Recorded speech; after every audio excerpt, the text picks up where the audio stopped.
Hello students.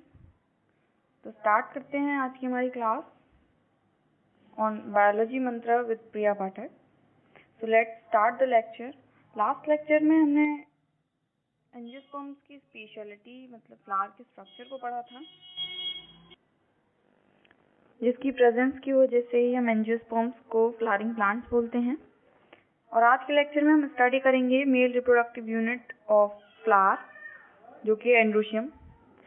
The unit of androecium is called stamen. stamen को microsporophyll भी बोलते हैं। प्लांट्स में आपने 4 होल्स पढ़े थे, calyx, corolla, androecium and gynoecium. So आज के लेक्चर में हम एंड्रोशियम की बात करेंगे। और एंड्रोशियम जो है वो एक कलेक्शन होता है स्टेमन्स का। स्टेमन्स में जनरली 3 पार्ट्स होते हैं, एंथर, कनेक्टिव एंड फिलामेंट। तो फर्स्टली बात करते हैं फिलामेंट की। फिलामेंट एक long thin cylinder stalk like structure होता है, जो एंथर को और स्टेमन को जनरली थैलेमस से अटैच करने का काम करता है। So the simple work of filament is to attach the stamen to the thalamus. और एक और चीज के बारे में याद रखना, that is a versatile. Versatile मतलब है ये फ्रीली स्विम कर सकता है, फ्रीली मूव करता है, सो दैट एंथर से जब आगे हम डिसेंस की बात करेंगे तो डिसेंस के टाइम पे पॉलन ग्रेन्स का जो लिबरेशन है वो बहुत इजीली हो सके। और सीरियल्स में मतलब कि फैमिली पोएसी के प्लांट्स में लाइक बीट ये ज़्यादा वर्सेटाइल होता है और फ्रीली स्विम कर सकता है। Next thing is connective. Connective के लिए बच्चों एक चीज याद रखना, that it is a sterile tissue. Connective is the sterile tissue. Just make sure कि ये चीज आपको याद रहे, आप इसको नोट भी कर लो।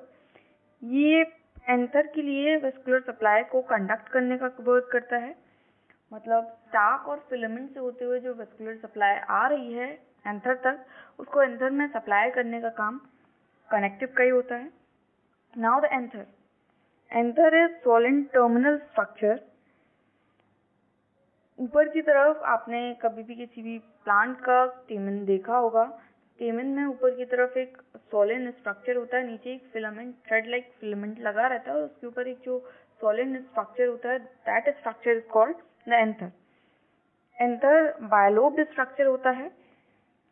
इसके हर एक लोब में 2 थीका होते हैं, इसलिए इसको डायथीकस स्ट्रक्चर बोलते हैं। तो टोटली इसमें 4 स्पोरेंजिया हो गई चारों कॉर्नर्स पर। So it is called tetrasporangiate. So the speciality of anther is it is bilobed, dithecous and tetrasporangiate. Generally यही कंडीशंस होती हैं ज्यादातर एंजियोस्पर्म्स में, बट कुछ एंजियोस्पर्म फैमिली ऐसी भी हैं लाइक मालवेसी, हिबिस्कस की फैमिली, जिसमें बायलोब्ड नहीं होता है anther. Next thing is,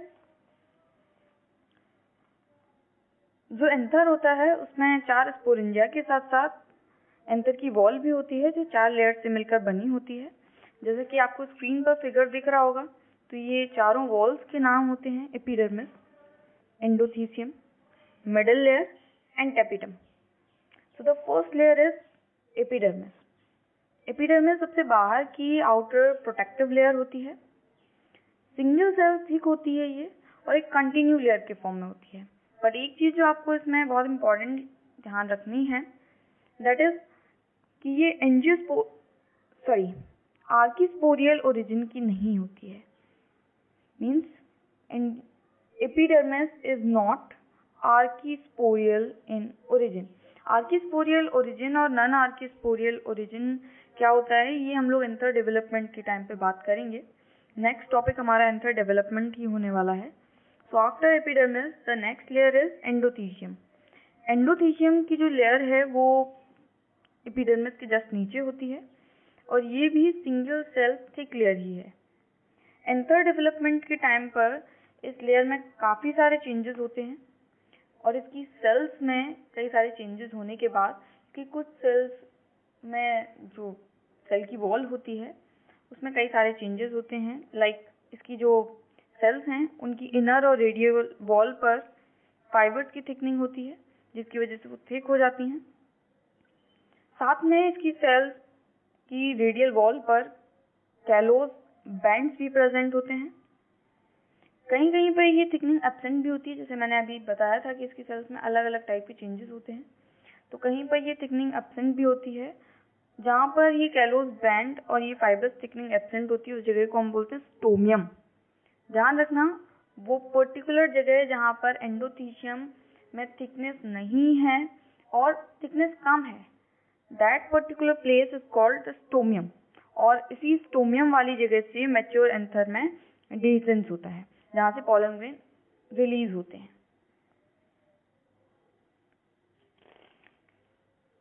So simply the endothelium helps in the dehiscence of anther. The next thing is, yes, one more thing, एक चीज और आपको याद रखना है कि जो एंडोथीशियम है वो एक हाइग्रोस्कोपिक लेयर है। हाइग्रोस्कोपिक होने की वजह से ही इसमें डिसेंस होता है। Now the next thing is middle layer. Middle layer parenchymatous sales की बनी होती है और लगभग 1 to 3 सेल्स से होती है, मतलब 1 से लेके 3 सेल्स की लेयर्स इसमें होती हैं। इसका इम्पोर्टेंट वर्क होता है फूड स्टोरेज करने का, और ये फूड एंटर मैच्योरेशन के टाइम टेपिटम के थ्रू माइक्रोस्पोर मदर सेल्स और माइक्रोस्पोर को पास कर दिया जाता है। मीन्स जैसे ही एंथर मैच्योर हो जाएगा उसके पास मिडल लेयर नहीं रहेगी।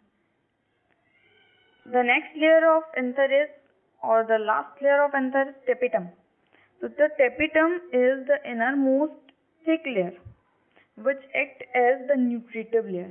कभी कभी ये नीट के क्वेश्चन में और आपके बोर्ड्स में भी पूछ लिया जाता है which one is the nutritive layer in the anther wall. So आपको डायरेक्टली tapetum पर ही टिक करना है, क्योंकि मिडल लेयर फूड को स्टोर करती है बट फूड को पास करने का काम tapetum का ही होता है। तो the tapetum is the nutritive layer in the anther. ये डेवलपिंग पॉलन को न्यूट्रिशन प्रोवाइड कराती है और मैच्योर एंथर में ये भी डिसअपियर ही होती है। यहाँ एक और इम्पोर्टेंट याद रखने वाली बात है कि इन सेल्स में स्पेशल टाइप की यूविस्क बॉडी प्रेजेंट होती हैं। They are called Ubisch body. Ubisch body pollen grains के वॉल का ऑर्नामेंटेशन करती हैं। इनसे स्पोरोपोलिनिन नाम का एक सब्सटेंस सेक्रीट होता है, और वो सब्सटेंस, अभी आगे हम पॉलन स्ट्रक्चर की बात करेंगे, तो पॉलन के ऊपर जो एक्साइन लेयर होती है, ये एक्साइन लेयर को ऑर्नामेंट करने का वर्क करता है। So the anther is completely formed of 4 layer: epidermis, endothecium, middle layer and the tapetum. Anther का कंप्लीट स्ट्रक्चर डन। अब बात कर लेते हैं एंथर के डेवलपमेंट की। एंथर का जो डेवलपमेंट है वो फ्लावर डेवलपमेंट के टाइम पे एक मेरिस्टेमेटिक सेल्स के होमोजेनस मास से होता है। मेरिस्टेमेटिक सेल्स आपको पता होगा, जो सेल्स प्लांट में एक्टिवली डिवाइड कर रही हैं। क्लास 9th का ये पढ़ा हुआ आपका टॉपिक है, 11th में भी आपने इसको पढ़ा था। मेरिस्टेमेटिक सेल्स का मतलब होता है the actively dividing cells in the plant are called meristematic tissue. तो मेरिस्टेमेटिक सेल्स के होमोजेनस मास से एंथर का डेवलपमेंट इनिशिएट होता है। ये होमोजेनस मास एक एपिडर्मिस से सराउंडेड रहता है। इनिशियली मैंने आपको बताया था कि एपिडर्मिस आर्कीस्पोरियल ओरिजिन का नहीं होता है, उसका मीनिंग अभी आप समझ जाएंगे। ये जो होमोजेनस मास है वो 4 आर्कीस्पोरियल सेल्स में डिफरेंशिएट हो जाता है।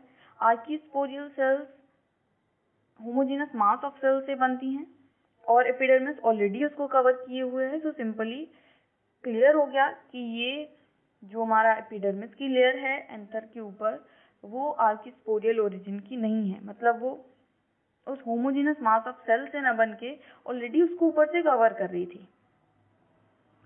अब ये जो 4 आर्कीस्पोरियल सेल्स बनी हुई हैं, ये चारों डिवाइड होंगी और 2-2 सेल्स बनाएंगी। पहली सेल रहेगी primary parietal cell and the next cell is primary sporogenous cell.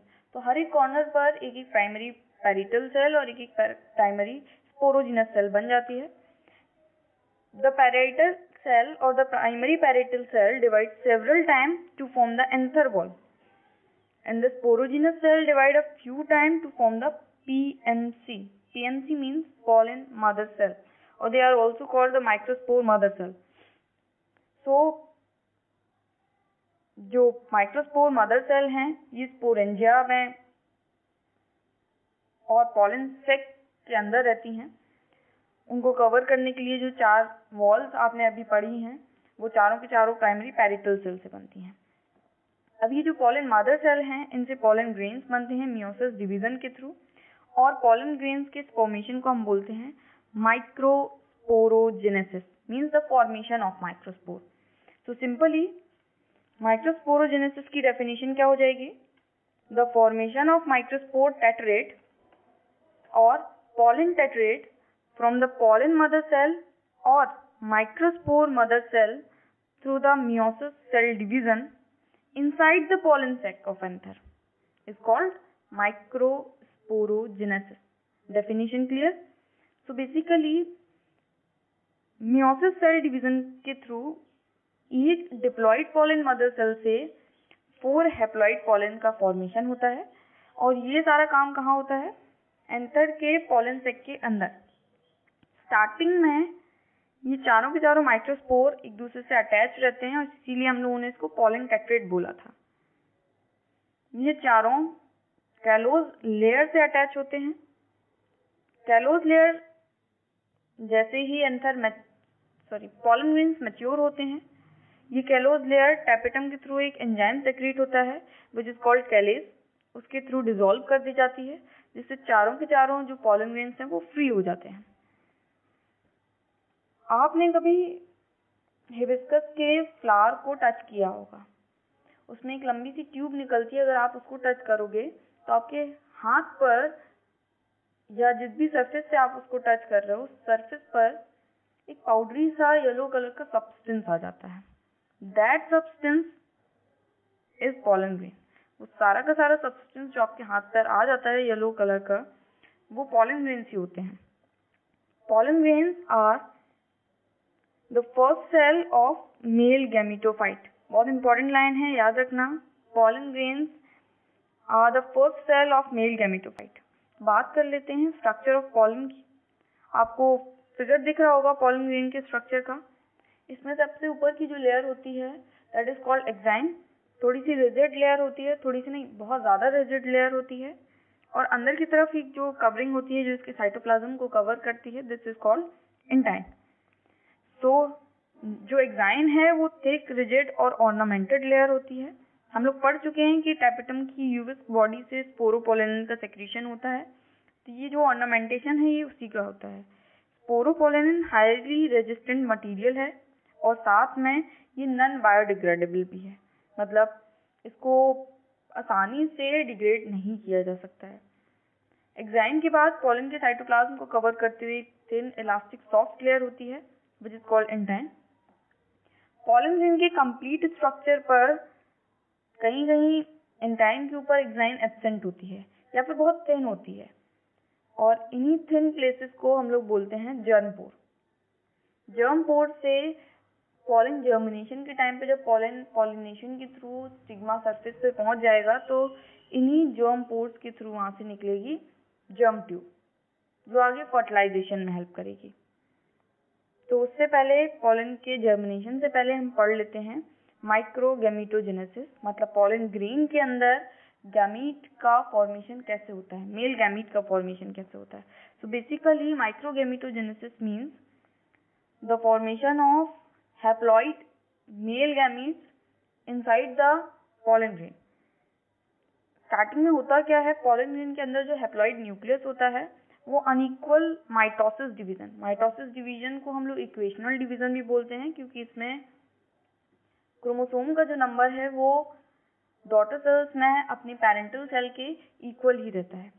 तो एक अनइक्वल माइटोसिस डिवीजन होगा और उसके थ्रू 2 न्यूक्लियस बनेंगे, वेजिटेटिव एंड जनरेटिव न्यूक्लियस। बाद में साइटोकाइनेसिस के थ्रू ये सेल्स बना लेंगे, और जो बड़ी सेल होगी उसको हम लोग बोलेंगे वेजिटेटिव सेल, और जो छोटी सेल होगी उसको हम लोग बोलेंगे generative cell. Vegetative cell directly vegetative cell का जो न्यूक्लियस है वो ट्यूब न्यूक्लियस की तरह वर्क करने लगता है और पॉलन ट्यूब जब जर्मिनेट करती है तो उसको कंट्रोल करने का काम करता है। जो छोटी जनरेटिव सेल है उसमें फिर से माइटोसिस होता है और अब बनते हैं 2 हैप्लॉइड मेल गैमेट्स। ये जो कंप्लीट 3 सेल स्टेज है means 1 larger vegetative cell and 2 haploid male gametes, it is called the mature gametophyte. Angiosperm में इसी स्टेज को मैच्योर गैमेटोफाइट स्टेज बोलते हैं। एंथर जब डिसिस होता है तो 60% एंजियोस्पर्म्स में 2 सेल स्टेज में ही एंथर का डिसेंस हो जाता है मींस वेजिटेटिव सेल और जनरेटिव सेल स्टेज में ही। पॉलन ग्रेन्स पॉलिनेशन के थ्रू स्टिग्मा सरफेस पे पहुंचते हैं और फिर वहीं पर जनरेटिव सेल से मेल गैमेट्स का फॉर्मेशन होता है। बट जो कुछ फैमिलीज हैं like serial families, Poaceae, wheat, rice, मेज, इन प्लांट्स की जो फैमिली है इनमें ये जो 3 सेल स्टेज का मेल गैमेटोफाइट है और मैच्योर गैमेटोफाइट है, इसके बनने के बाद ही पॉलन लिबरेट होते हैं from the anther. So I hope कि ये पूरा टॉपिक क्लियर हुआ होगा। एंथर होता क्या है, एंथर का स्ट्रक्चर कैसे होता है, ये बनता कैसे है, इसके अंदर पॉलन ग्रेन्स कैसे बनते हैं और फाइनली पॉलन ग्रेन्स के अंदर मेल गैमेट का फॉर्मेशन कैसे होता है। नेक्स्ट टॉपिक में हम पढ़ेंगे फीमेल रिप्रोडक्टिव यूनिट मतलब पिस्टिल को। उसमें हम लोग पिस्टिल का स्ट्रक्चर पढ़ेंगे, उसमें मेगा स्पोरोजेनेसिस पढ़ेंगे, देन मेगा गैमेटोजेनेसिस। तब तक के लिए स्टे सेफ, स्टे हेल्दी।